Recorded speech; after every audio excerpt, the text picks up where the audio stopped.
ए Google महाराज, बुढ़िया में 10 बार चोदे वाला ब्लू फिल्म निकालो ना। बाहर जमाना का स्टाइल में भौजी के हमरा ब्लू फिल्म मंगावे के, हमरा तो साला पते न रहला इसे ब्लू फिल्म मंगावल जाला। का रे सारवा कैमरा में एहू तरह ब्लू फिल्म मंगावल जाला का रे? हाँ, आजकल यही ब्लू फिल्म मंगावल जाला।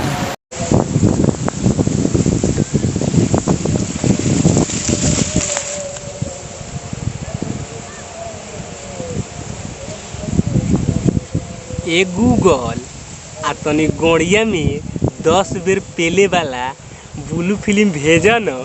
अबे साले ऐसा फिल्म नहीं रहता है ना गूगल ना, मजाक नु कोई है तोहरा से। ये गूगल महाराज तनी गोड़िया में 10 बेर पेल के लाड़े पर हगा देवे वाला ब्लू फिल्म भेजा न। अबे साले ऐसा फिल्म नहीं मिलता है। मजाक नु कोई नहीं है तोहरा से। अरे साला कैमरा मैन, मन तो करता कि तोरा गोड़िया में हम साले हेलीकॉप्टर पेल दी। अरे साला तू तो बेइज्जती करा दिले रे। हम तो ट्राई करनी है साला, उसे कहाँ आइल खरे? अरे गूगल अपडेट हो तुम ना रलो, गूगल अपडेट हो गई बा, नया अपडेट। अरे साला ये तो तोरा पहले न बतावे के चाहिए रे, जो गूगल अपडेट हो गई बा। तेरी गाड़ी में हम हेलीकॉप्टर पेली। तो का हाल बा भाई लोग? आशा करत नहीं कि रउआ लोगन ठीक ही हो खा। तब भाई लोग आज हम बात करे वाला बानी कैप कॉमेडी के बारे में। तब भाई लोग आज के वीडियो में बहुत गाड़ फाड़ वीडियो बने वाला बा। आज के वीडियो भाई लोग जरी से अंत तक ले देखम, काहे कि आज के वीडियो में बहुत मजा आए वाला बा। तब भाई लोग बिना कोनो देरी के वीडियो शुरू करतनी।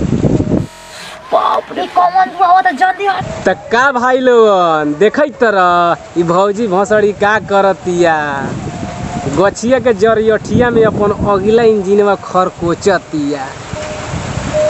का भाई लोगन अगर हम गाड़ी दी ले तो लोग रउआ लोगन कहेले जे भैया गाड़ी देता। ऐसन वीडियो देख के रउआ लोगन के गाड़ी देवे के मन ना करी। देखत तरह भाई लोगन भौजी साला अपन अगला इंजनवा गछिया के जरियठिया में जैसे खरकोचतिया। अगर जे गलती से साला भौजी के इंजनवा जौन बा अगला नु अगर कहीं छिला जाए या खरकोचा जाए तो बाद में भौजी कहिया माई रे परपराता आ दुखाता। देखत तरह न भाई लोगन का करती है भसड़ी भौजी। जाए ना द छौड़ा छौड़ी के, तो हम अपना भतियान को उपास कराई। लंड तो मिलता नहीं के, यही से काम चलाएं।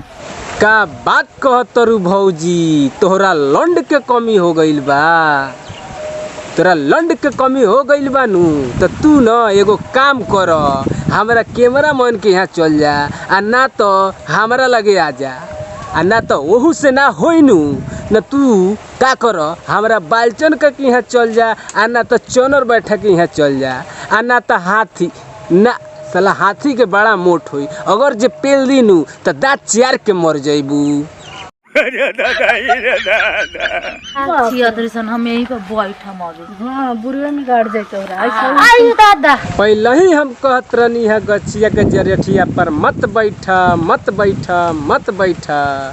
देख लेला भाई लोग लापरवाही के नतीजा, छिला गइल भौजी के बुढ़िया।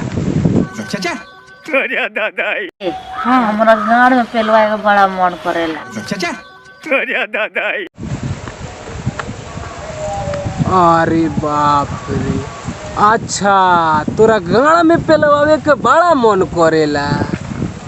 तो तू न एगो काम कर, हमारा कैमरा मैन से ना, तू न हमारा बालचन का से पेलवा लो। लेकिन एगो बात बा, ऊ पेल दिहनु तो तोहर गोड़ियो छिला जाइए, दाँत चियार के मर जइबू। हाँ, हमारा गाड़ में पेलवाए का बड़ा मन करेला। तब भाई लोग आज के वीडियो में तो समाप्त करत, फिर मिलब लोगन से अगला वीडियो में। तब तक लिए बाय बाय।